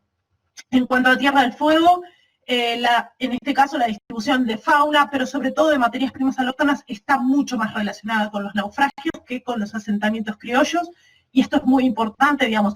Los naufragios, ya lo había dicho Vicky Horwitz en los 80 y en los 90, está muy relacionados con el contacto indirecto con estos materiales. Los naufragios en Tierra del Fuego, en la costa atlántica, como en Península Mitre, han sido una fuente muy valiosa de materias primas alóctonas que no implicaba el contacto directo con los europeos. Y en este sentido está bueno recalcar y pensar en la información del primer viaje de Cook a Bahía Buen Suceso, en 1769, donde su médico naturalista Banks se introduce un poco unas leguas más adentro de la costa y charla con unos Cernam Habush, probablemente Habush, y estos tienen en una bolsita un montón de puntas de proyectil, algunas de vidrio y otras de lítico, siendo la primera vez que se había mencionado este tipo de materias primas en uso, y siendo que el único contacto anterior en esa zona había sido de Bougainville, unos años antes. Entonces es interesante cómo estas materias se incorporaron a los repertorios tecnológicos de las poblaciones, aún sin la presencia directa de los europeos. Por eso es muy importante también tener en cuenta que no es necesario tener evidencias de un contacto directo, es decir, de un cronista que diga que se contactó, para que determinados materiales lleguen a manos de las diferentes poblaciones. Y la otra cosa es que no hay una correlación, por lo menos lo que nosotros vimos hasta ahora, de la ubicación de sitios que hayan estado directamente involucrados o directamente llevados por la presencia de materias primas alóctonas. Es decir, se distribuyen en sitios donde hay materias primas locales, artefactos de materias primas locales, por lo tanto, todo indica una complementariedad y nunca una adición de una nueva materia prima al repertorio tecnológico y no un reemplazo directo, sobre todo en Tierra del Fuego. Y bueno, y esto parte también un poco del trabajo que habíamos iniciado con Juan Bautista y con Amalia, que me invitaron muy amablemente a participar, y este es un trabajo que hicimos con Mariana, donde presentábamos la frecuencia de los artefactos de los raspadores de vidrio versus raspadores líticos en Patagonia continental, únicamente en Patagonia continental. Y acá de nuevo me prende todas las luces lo que dijo Juan Bautista en su charla, donde vemos que la presencia de raspadores, que son los circuitos rojos, sitios con gran cantidad de raspadores de vidrio versus lítico, que son los circuitos rojos, están en el sur, no tanto en el oeste. Vemos una clara ubicación de los sitios, distribución espacial de los sitios, y los verdes, que son los puntitos estos chiquititos, tienen muy pocos raspadores de vidrio, más que nada líticos. Entonces, toda esta parte que mencionaba, toda la parte del sur, acá está lo del surdo, el campamento del mulato, sí, que los que analizó Donald Jackson, que son los lugares, los que analizó Amalia están por acá.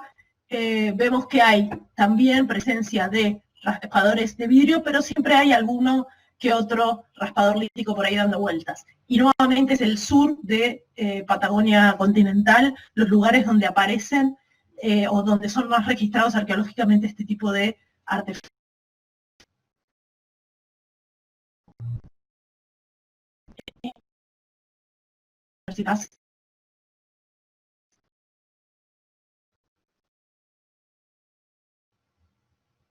¿Me escuchan o se está escuchando medio mal? Ahí está. Ah. Ahí se escucha. Ahí se escucha. ¿Se cortó? Sí, yo vi que estaba andando esto medio mal. ¿Se cortó qué parte? No, sí. Ya anda. Se cortó la anterior. Ahora la parte anterior a las conclusiones. Ahí, el final de lo que dijiste. No, esto de lo que decía, de la ubicación de la mayor cantidad hasta ahora registrada de sitios con raspadores de vidrio, está en el sur de Patagonia continental.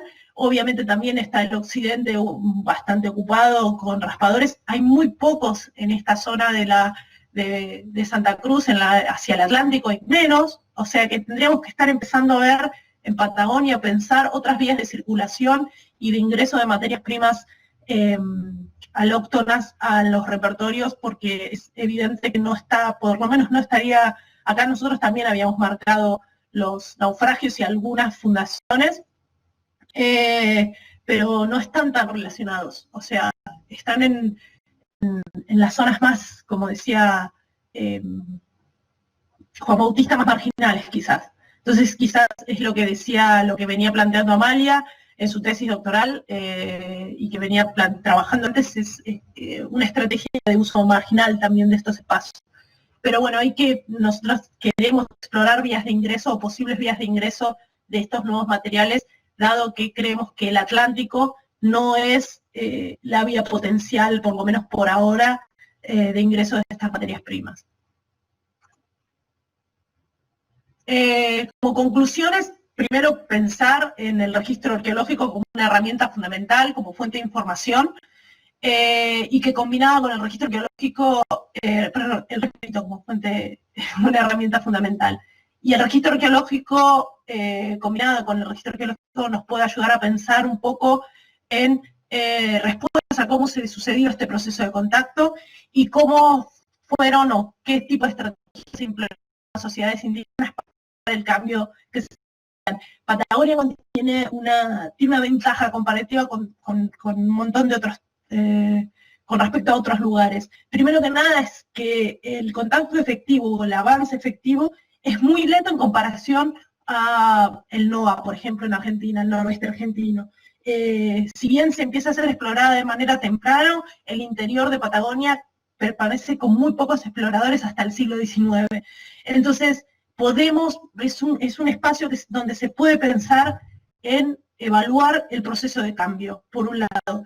Y por el otro contamos con un montón de información escrita sobre esas sociedades. Entonces, creo que la combinación tanto de preguntas arqueológicas con este tipo de uso, este tipo de registro escrito, puede dar respuestas a precisamente cómo se habría dado ese cambio o ese proceso de contacto en el cambio de las estrategias de las sociedades indígenas.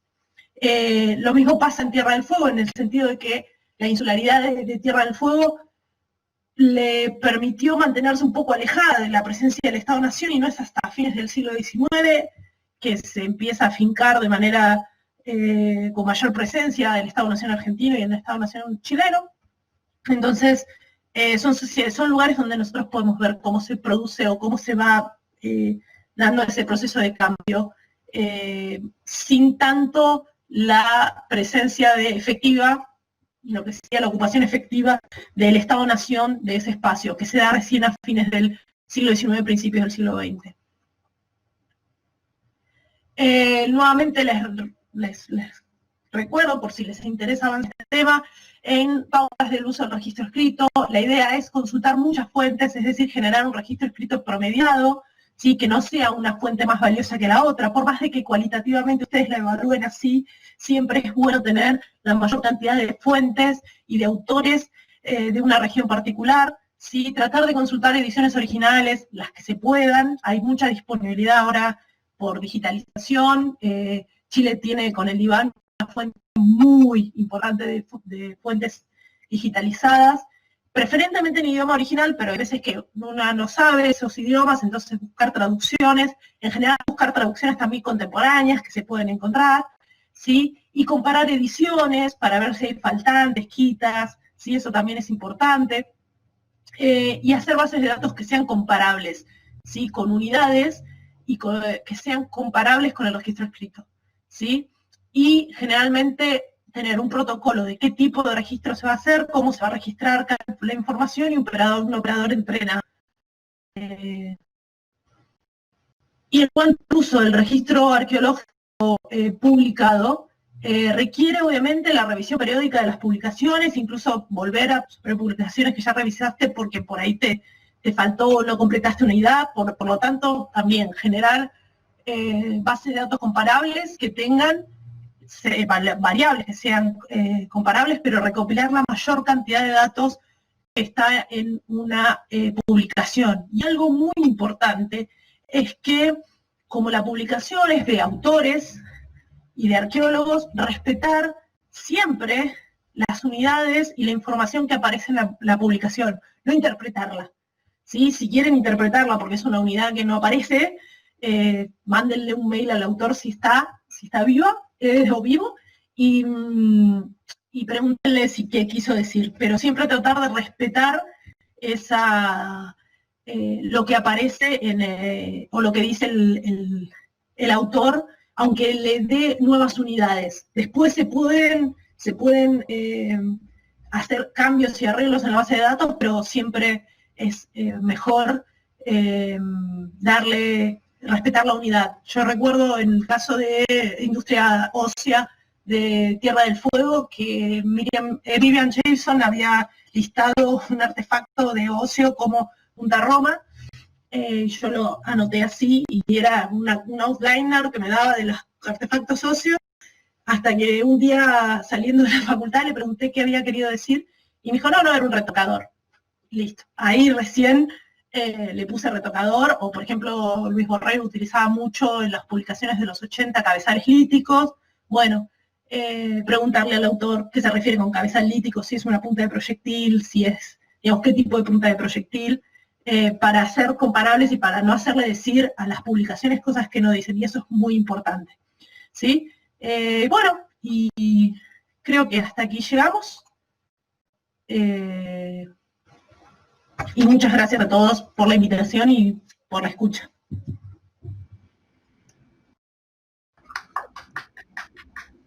Gracias. Gracias, María. Bueno, ¿alguna pregunta, consulta? Ahí hay una pregunta de Juan Francisco Reyes. Sí. Bueno, pregunta sobre la presencia de vidrio, si puede ser parte de una red de intercambios entre canoeros y Aoniken, y si es así, se puede ir a sitios más tempranos.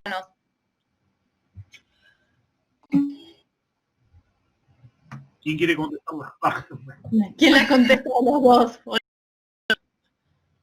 Yo voy a decir que es algo que tenemos que explorar, que para mí sí tiene que haber una vía de comunicación, pero es algo que yo por lo menos no he explorado tanto.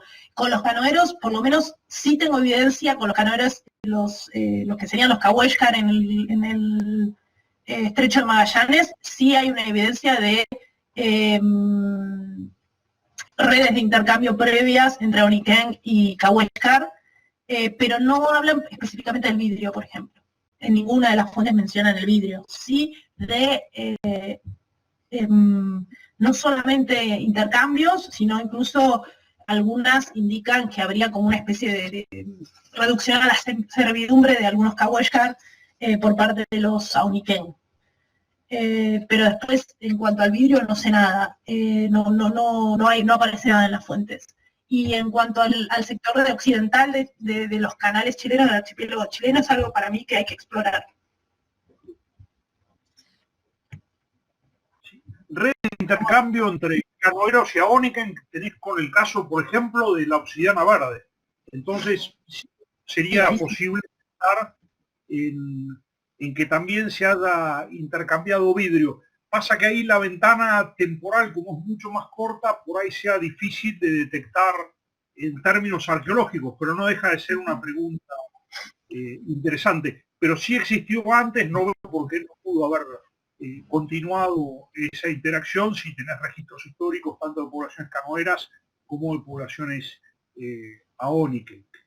Y enganchando con la pregunta de Rodrigo Mendoza acerca de si hay un decaimiento del uso de obsidianas, el aumento del uso de vidrios en el tiempo, por lo menos en lo que yo conozco de los sitios que tienen raspadores de vidrio y demás, no hay obsidianas, es puro vidrio. Ahora, los sitios a los que me estoy refiriendo son sitios muy tardíos. En sitios un poco más tempranos, recién hemos encontrado uno, esto es nuevo, digamos, en una zona que se llama... Hay materiales líticos, no hay obsidiana, estás muy lejos de la obsidiana, pero sí hay basaltos y dacitas y hay vidrio también. Entonces, parece coexistir ese uso.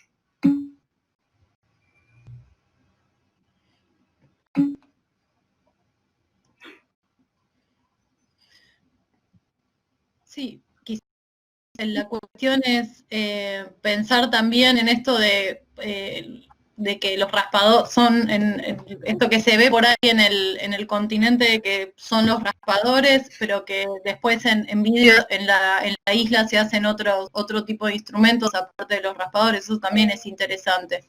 Sí, Beto. Fue un agregado mío ese nomás. Hola. Sí, no, yo quería comentarles que siempre me acuerdo de que Rodolfo Casamichela, ¿no? Él siempre decía que en algún momento como que el que se portaba bien le iba a terminar dando la cajita que tenía con los 30 raspadores de vidrio que tenía, que juntó dentro de la vivienda de una mujer en Santa Cruz que vivía todavía, digamos, prácticamente en una toldería, ¿no? Y que tenía, o sea, que hizo todo el relevamiento de la vivienda, de las actividades que ella desarrollaba, y juntó todos los materiales, y dentro de esos materiales estaban esos, creo que eran 36 raspadores de vidrio, y que con eso había que hacer el súper trabajo. ¿No sabés quién se portó bien? No, que no llegó ninguno. Pero me parece que esos materiales tienen que estar, y con todo el relevamiento de él y la entrevista, en Santa Cruz, no me acuerdo bien, habría que preguntarle a Gavirati, pero yo creo que todo eso tiene que estar en el Museo de Jacobasi, en el, ¿cómo es?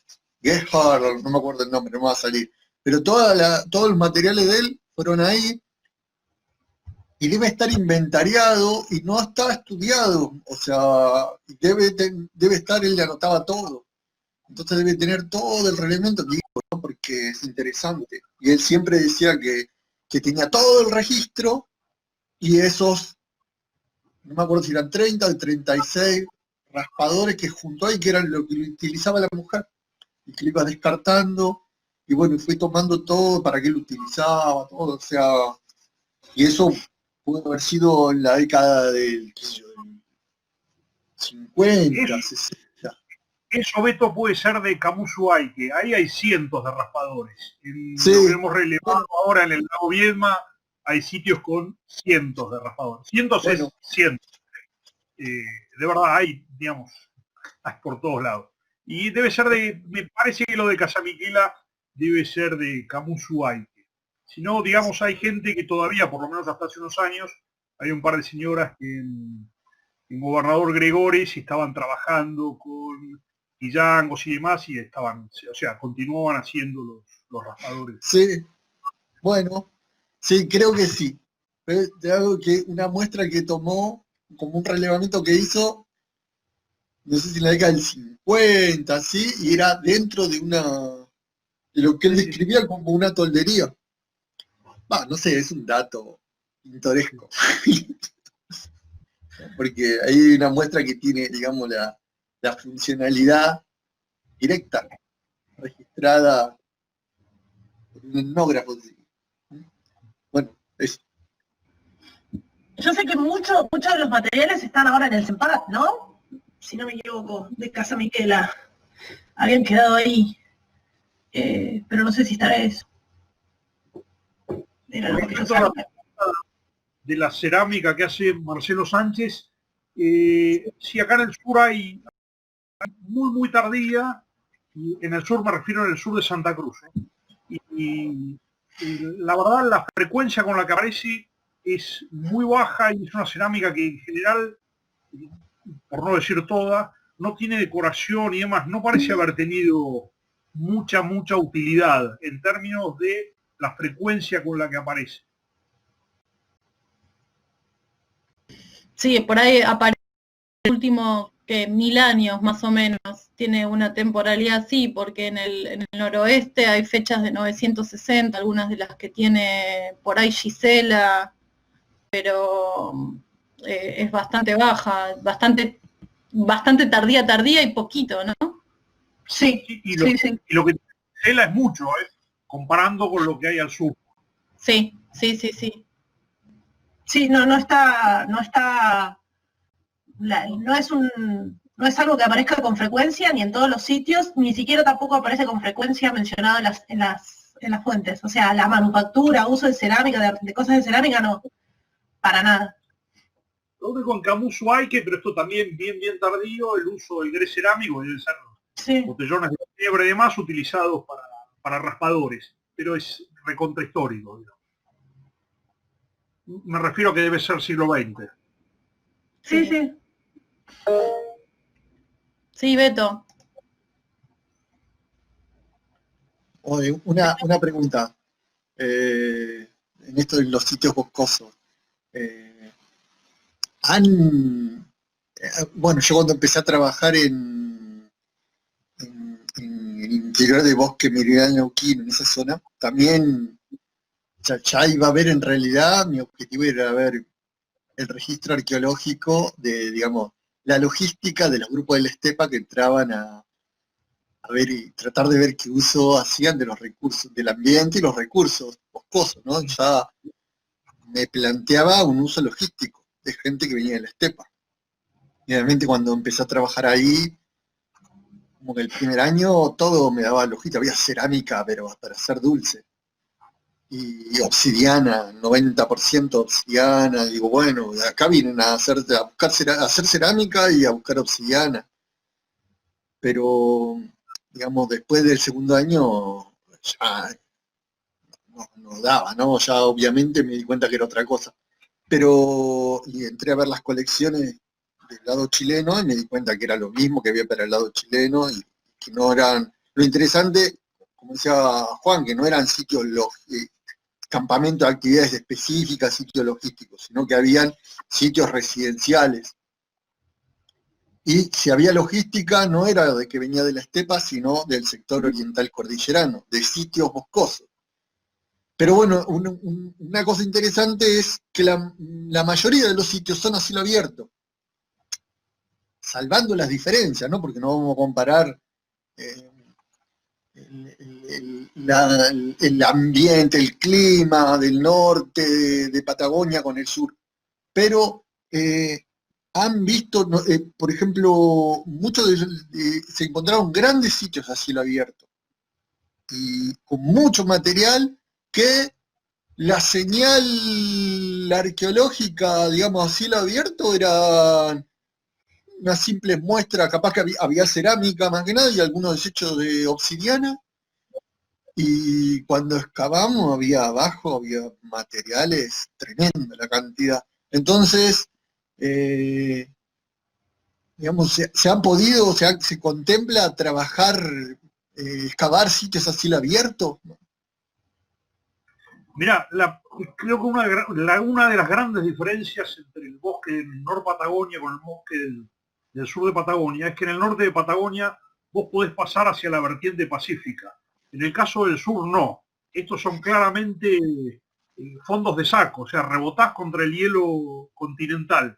Y cuando podés pasar un poco más al sur, que es el caso del río Penitente, el río Guillermo, estas cosas que yo presenté, digamos, la frecuencia de cosas, realmente la señal es muy baja, no tiene nada que ver con el norte de Patagonia, obviamente no hay nada de cerámica, digamos. Entonces todo apunta a algo, a un uso mucho más liviano, a circulación, y en algunos casos hay un poco más de, entre comillas, lo que uno podría considerar más residencialidad. Pero no tiene, me parece, nada que ver, sobre todo en cuanto a la intensidad, con las cosas del norte de Patagonia. Y eso debe estar relacionado también con la productividad de lo que es el bosque de Nor Patagonia, el bosque de Piñón y demás, y con la demografía que permitieron sostener esos ambientes, que es muy distinta a la del sur de Santa Cruz, ni hablar de la mayor, o sea, de la más marcada estacionalidad, ¿no? Por aclarar eso más que nada para que los alumnos entiendan eso, que hay mucha diferencia entre lo que es el bosque de Nor Patagonia con el del sur, incluso el centro, porque esto mismo que estás hablando de los sacos, de los fondos de saco, O sea, eso mismo está, para mí está ocurriendo hasta el paralelo 42, porque también ahí del otro lado, o sea, te caes al agua, mientras que un poco más al norte, o sea, el bosque llega hasta la costa pacífica, casi sin puntos de inflexión, o sea, un territorio muy grande. Y a veces, mismo cuando comparan, cuando se pretenden hacer comparaciones del paralelo 42 y con al norte en la World Wapi, ya hay mucha diferencia. Yo creo que una situación de alguna manera intermedia es la que tiene poner el equipo de Pablo Fernández. Entonces, eso es menos que en Neuquén, pero es mucho más que en el sur de Santa Cruz. Igual ahí vos todavía, o sea, tenés posibilidades de paso hacia el lado chileno, que tenés estudios de arte rupestre ahí, de Vivian, Mercedes, Cristina también. Hay zonas de paso. Acá no puedes pasar a ningún lado, digamos. Te morís contra, por decirlo de alguna manera, contra el hielo continental. Y después la parte sur, que de interacción por ahí con un mundo canoero y demás, que eso es interesante, y ahí ya entra un bosque que es otra cosa, que es el bosque marino del lado chileno, digamos. O sea, es la zona de Última Esperanza y es la zona de los mares interiores de Skyring y de Otway, digamos, y es el bosque de Punta Arenas y demás. Ahí ya la cosa empieza a tener un componente canoero que también es interesante. Sí. Fíjate que en paralelo 42, los trabajos de Fernández, lo que asumen que viene de Chile, o sea, de lo que es contacto con Chile, en realidad no está viniendo de la costa, o sea, está viniendo ahora, se dieron cuenta que está viniendo más del bosque, pero del norte, o sea, que la movileta norte-sur. O sea, están encontrando obsidiana del lago Lácar, del Loló, de Paillacura. ¿Pero por qué? Porque se estaba asumiendo que los grupos araucanos estaban del lado de Chile. O sea, estas poblaciones boscosas del otro lado de Chile, pero no asumiendo que los sitios como Meliquina, en el lago Lácar y el lago Meliquina, son parte de todo este desarrollo cultural de toda la cuenca valdiviana. O sea, no estaban solo del otro lado de la cordillera, sino que hay campamentos, o sea, residenciales emplazados de este lado de la cordillera. Sí, sí. Y que el material está circulando entre sitios boscosos, pero de norte-sur, y viene cerámica Pitré, pero es de Argentina. O sea, porque no existía ni Argentina ni Chile. Pero bueno, Miguel, no se nota ahí más al sur que es otro contexto. Sí. Muy interesante. Sí. Bueno, ¿alguna pregunta para Juan, para María? Sí, Marcelo. Hola. Interesante las dos exposiciones, pero quiero hacer una pregunta a la doctora María José Saleta respecto a esta utilización de fuentes en términos epistemológicos, porque ella lo define como ontología, es decir, cómo conocer al otro, al ser, desde fuente arqueológica y desde registro. Si no me equivoco, por lo que yo observé, desde los registros se utilizaron datos duros, descritos en las distintas fuentes escritas, pero se ha considerado dentro de su análisis, en el sentido que son escritos que vienen de subjetividades, de individuos, de personas, en el sentido de ser un análisis más fenomenológico de esta fuente escrita. Sí, esa es parte del análisis, es el análisis cualitativo de esas fuentes. Yo digo que son con ontologías porque tienen orígenes distintos, ¿sí? Por un lado, el registro escrito obviamente es un registro que va a estar subsumido a los intereses de quienes registran. Eso sin duda, y por eso hay que ver cuáles son los objetivos, cuáles son los intereses que tienen los autores de esas fuentes. Yo creo que también es cierto que cuando uno trabaja con una gran cantidad de fuentes, ¿sí? Yo analicé 160 fuentes, digamos, de casi 70 autores, y vos trabajás con todo ese registro escrito de manera promediada, por eso le digo promediado pensando en la idea de registro arqueológico promediado, la disonancia se baja. O sea, es como que vos empezás a tener como una especie de armonía entre los diferentes registros. Es distinto si yo te dijera que, no sé, agarré a Custer para Patagonia y a Usinde solamente para Tierra del Fuego. Y ahí sí, la subjetividad de quien escribe va a tener un peso muchísimo mayor que si yo agarro a 41 autores para Tierra del Fuego y 41 autores para Patagonia continental. Porque ahí empiezan como a armonizarse. Por eso yo hice el primer ejercicio que mostré, que fue demostrar, de ver y sopesar cuánta era la información que yo tenía de las diferentes esferas donde yo iba a recolectar la información de tecnología de subsistencia, si eran comparables o si digamos, si había una notable cantidad o había alguien que yo me estaba, algún tipo de información a la que yo me estaba, que se me estaba pasando. Y no, la verdad es que no. Ahora, así como la fenomenología de cada una de las fuentes es algo que yo podría, o la hermenéutica de cada una de esas fuentes, obviamente yo la tengo que tener en cuenta, lo que decía del registro arqueológico también, porque el registro arqueológico no es todo lo que existe, es lo que está publicado. Y es lo que se pudo investigar y depende de los intereses de los investigadores. Y hasta hace 30 años el proceso de contacto de poblaciones indígenas no interesaba. Y le interesaba a muy pocas personas, o por ejemplo Pionero Martinique de Chile. Pero en general hasta hace 30, 40 años era un aspecto que se desolayaba o se dejaba de lado en lo que eran los proyectos de investigación, entonces había muy poco publicado al respecto.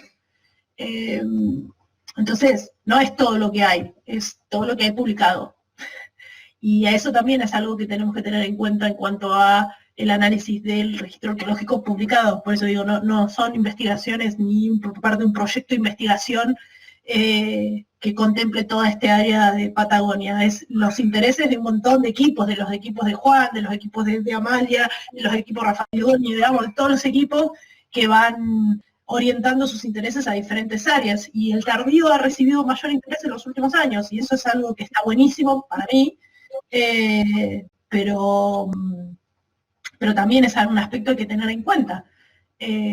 Porque hay, por ejemplo, todo lo que es el macizo del Deseado, nosotros sabemos que hay sitios que tienen fechados, corresponden al tardío y que no han sido publicados.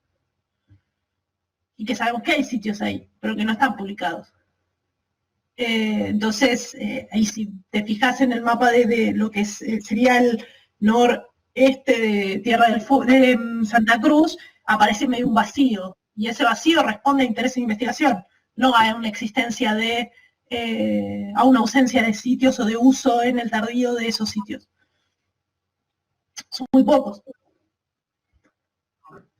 En el norte de Santa Cruz tenés la reserva de Laguna Sirven, que digamos, es un lugar interesante para ir y como para comparar con el Viedma y Camusuay y demás. ¿Sí? Sí, que si no me equivoco hubo en esa reserva, si no me equivoco, estuvieron lo que sería un tehuelche septentrional, entre comillas, en los principios del siglo XX. Sí, pero ha tenido redundancia de uso eso. No he llegado, he andado cerca, pero nunca pasamos por ahí, pero digamos tenía las referencias esas. ¿Sí?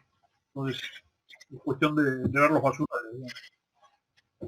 No sé si te contesté la pregunta. Digo, para pensar en las fuentes y en el uso de fuentes, por lo menos desde mi perspectiva, es usar la mayor cantidad de información disponible posible.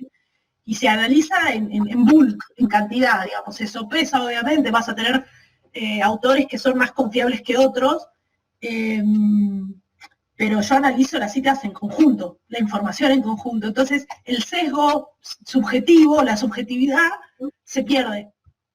y digamos, no es un registro objetivo, pero la subjetividad individual se pierde. Y más o menos lo que vos podés ver es un registro de época. ¿Por qué aparece la tecnología y la subsistencia más registrada que las normas sociales? Y por qué hay una cuestión quizás de formación o de género de interés en esos aspectos. ¿Por qué aparece más mencionada la caza que la recolección de plantas? Y porque en general a los cronistas que eran varones les interesaba registrar esos aspectos y no lo que hacían las mujeres cuando iban a recolectar o lo que sea. Entonces aparece ese sesgo de la información. Sí, claramente, todos tienen ese sesgo de información. ¿Por qué no hay información detallada sobre la manufactura y uso de raspadores en Patagonia continental? Sistemática, digo, no es Muster, porque Muster es el único, digamos, o sea, otras personas como que no lo terminan registrando porque no era algo de interés o porque era algo que se hacía en una esfera que era más privada, entonces no se registraba. Son aspectos que vos valorás cuando vas ponderando la información. ¿Por qué hay determinados sesgos en la aparición de determinada información sobre tecnología o sobre subsistencia? Que vos decís, ¿por qué no tengo información sobre esto? ¿Por qué? Digamos. Y bueno, porque esas cosas las hacían o los niños o las mujeres o no eran consideradas importantes en la cabeza de aquellos que registraban. Entonces no aparece. Incluso es independientemente del género de quien registra, porque hay algunas mujeres que registran y que siguen registrando de acuerdo a pautas que tienen que ver más con una mentalidad, no con el género de quien registra. Entonces, como dijo Borges, en el Corán no hay una sola mención a un camello. Los das por hechos. Claro, exactamente. Sí, por eso. O sea, hay cosas que se dan por hechas o que incluso en la construcción de esa información aparece, por ejemplo, los raspadores se manufacturan así, así, así. Y nunca dicen quién manufactura los raspadores. En cambio, con las puntas de proyectil siempre dice, bueno, se pone la persona, el hombre, qué sé yo, se pone a tallar, digamos, y ahí hay un sujeto. Y en general, en las cosas que hacen las mujeres, en la construcción de muchos autores, aparece el uso de impersonal. ¿Sí? Un buen trabajo para comparar y tener en mente son los de Whitman con los Gamo en Etiopía. Digamos, sí. Donde tenés toda la de raspadores en relación con mitos, permisos por género y dónde se guardan, dónde se escapan, según los distintos ramas de los Gamo, por decirlo de alguna manera. Sí, que incluso en ese trabajo está la diferencia entre la tradición femenina y la tradición masculina y cómo se ve eso incluso en el espacio. Ese trabajo es súper interesante. Tiene un libro, Whitman, muy bueno, que está todo eso junto y es como el ciclo de vida de los raspadores, que nacen en la cantera, donde mueren, todo. Es interesante. Otra vía, pero interesante. Sí, lo que nos decían en el ISKM, donde presentamos ese trabajo con Mariana, que nos decían en que poblaciones que tienen todavía tradición lítica, hay una población en Etiopía, hay una población que los raspadores los usan y los hacen exclusivamente varones, y en otra población los usan y los hacen exclusivamente mujeres, y son poblaciones vecinas. Sí, o sea, son los Gamos.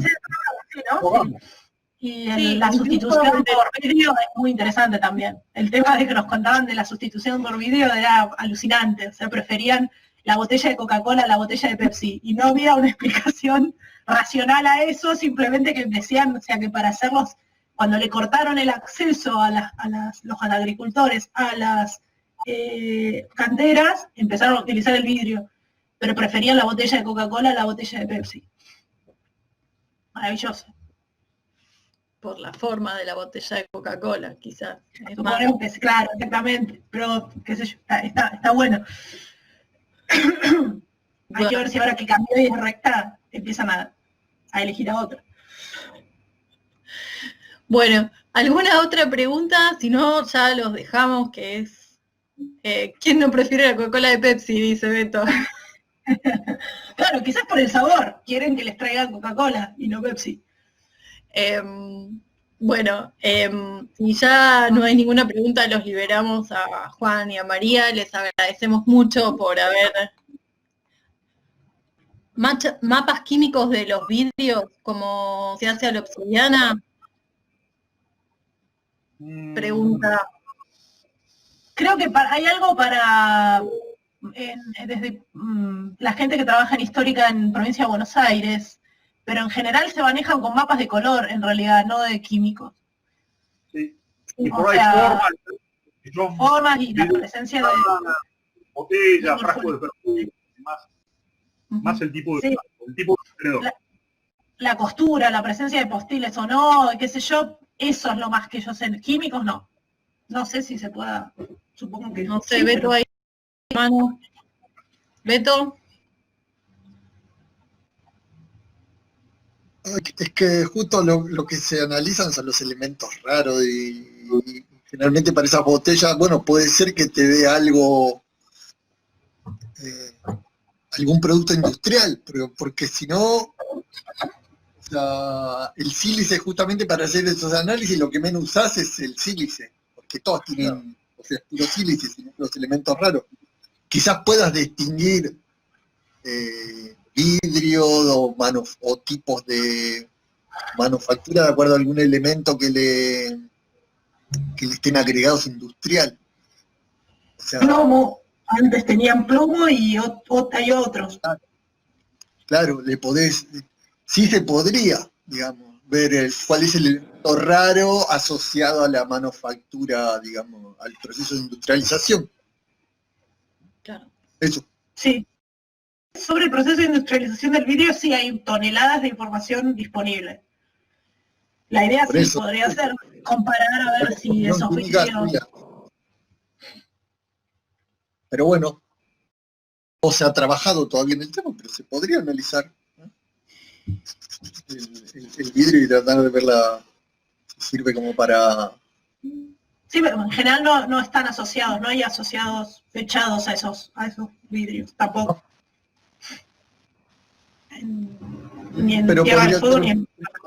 la composición química, si hay registro del proceso industrial, podría ser una forma de datación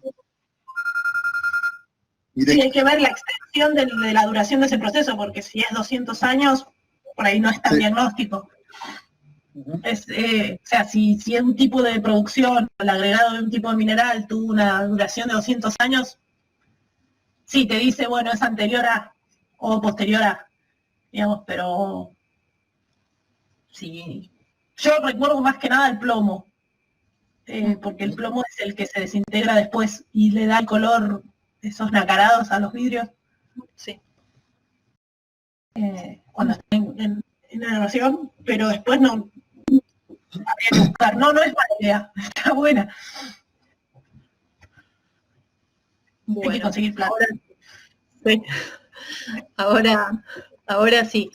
Si no hay ninguna otra pregunta, ya vamos finalizando. La verdad es que les agradezco mucho, Juan, María, estuvo fantástico.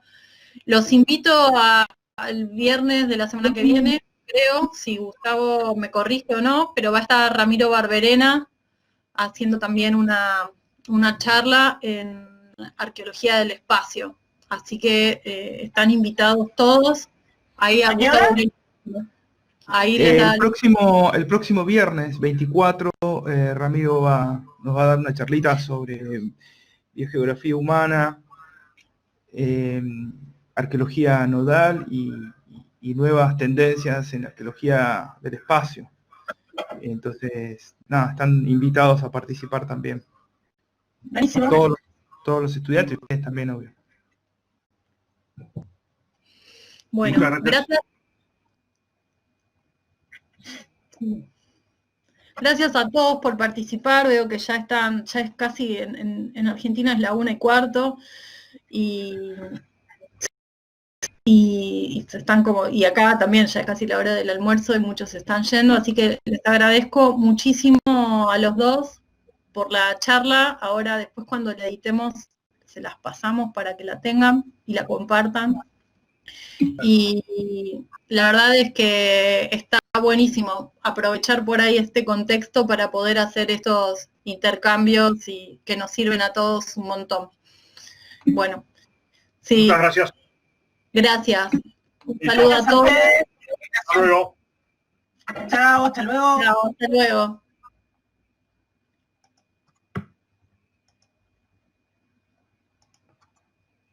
interesante.